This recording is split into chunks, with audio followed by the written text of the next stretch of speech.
Molti lettori e molti spettatori pensano che gli autori, gli scrittori, i soggettisti, gli sceneggiatori, i registi inventino i personaggi. Non è vero. I personaggi già esistono. Noi, autori, li risuscitiamo, li mettiamo in luce. Loro già ci sono, hanno una loro vita autonoma, bisogna solo coglierli e portarli al pubblico, cioè raccontarli. Io talvolta la notte mi sveglio perché ho un assassino o un detective o una vittima. La vittima ha paura, l'assassino è impaziente, il detective è ansioso e devo alzarmi e devo scrivere un pezzo della loro storia perché nel cervello continua a girarmi l'esigenza di farli vivere, perché avevo fame, ero stanco, mi ero addormentato, c'è stata una telefonata e ho interrotto a metà lo svolgimento di una loro azione. Un'ora dopo, 2 ore dopo, 3 ore dopo ritorna. Faccio questa premessa perché intendo celebrare un grande sceneggiatore che si chiama William Goldman ed è uno sceneggiatore importantissimo che è morto di recente. È l'autore del Maratoneta, il famoso film con Laurence Olivier e Dustin Hoffman, e di Tutti gli uomini del presidente, il famoso film sullo scandalo Watergate, sempre con Dustin Hoffman e Robert Redford. Io però non voglio parlare di questi film, voglio parlare di un altro film molto importante di William Goldman, che si chiama Misery. Il titolo italiano era Misery non deve morire. Ed è tratto da un racconto di Stephen King ed è sceneggiato in maniera magistrale.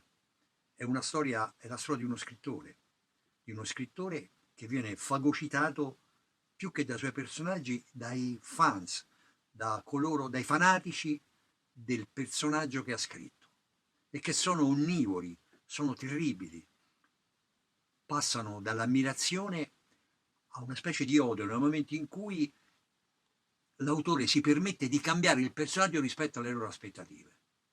È una situazione molto particolare perché il nostro protagonista, questo scrittore che ha appena finito un romanzo, per caso non voglio svelarvi o spiegarvi troppo, però finisce, diciamo così, proprio letteralmente nelle grinfie di una sua ammiratrice, che è un po' psicopatica.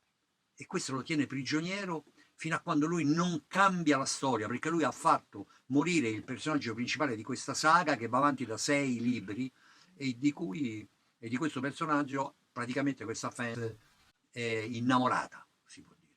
In realtà è innamorata del personaggio, che è un personaggio interessante e particolare nell'Ottocento, molto romantico, che l'autore non ama particolarmente perché in realtà è una letteratura di consumo e lui avrebbe l'ambizione di staccarsi da questo per scrivere qualcosa di più nobile, di più importante, ma gli è impedito dal successo.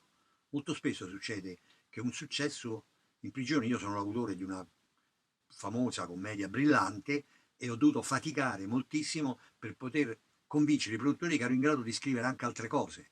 Poi ho avuto il successo con un giallo e ho dovuto faticare di nuovo per convincere i produttori che non sapevo fare soltanto le commedie e i gialli, ma potevo fare anche un film drammatico, perché ognuno rimane inscatolato e nessuno vuol correre il rischio, da parte dei produttori o degli editori, di farti cambiare genere per paura che perdi il successo. Bene, conosco questa situazione anche perché nel mio piccolo, nel mio modesto ego, una volta andando a fare una trasmissione in Rai, forse influenzato da una nottata gelida, fredda, sapete quelle notti che sembrano fatte di cristallo, ho inventato una storia d'amore che finiva male. Sono stato sommerso dalle critiche degli ascoltatori, sono stato sommerso da telefonate che mi rimproveravano proprio io di aver fatto morire la protagonista. E sono stato costretto, proprio in maniera simpatica e divertente, a far resuscitare la protagonista. Ed è proprio quello che a livello più grande, a livello più importante, con un autore straordinario come Stephen King, che non ha nulla a spartire con me, è costretto a fare l'autore di questa storia. E sarà proprio mantenendo in vita questo personaggio, nonostante se stesso, che lui riuscirà a sopravvivere e a superare le angherie di questa ammiratrice che lo tiene prigioniero.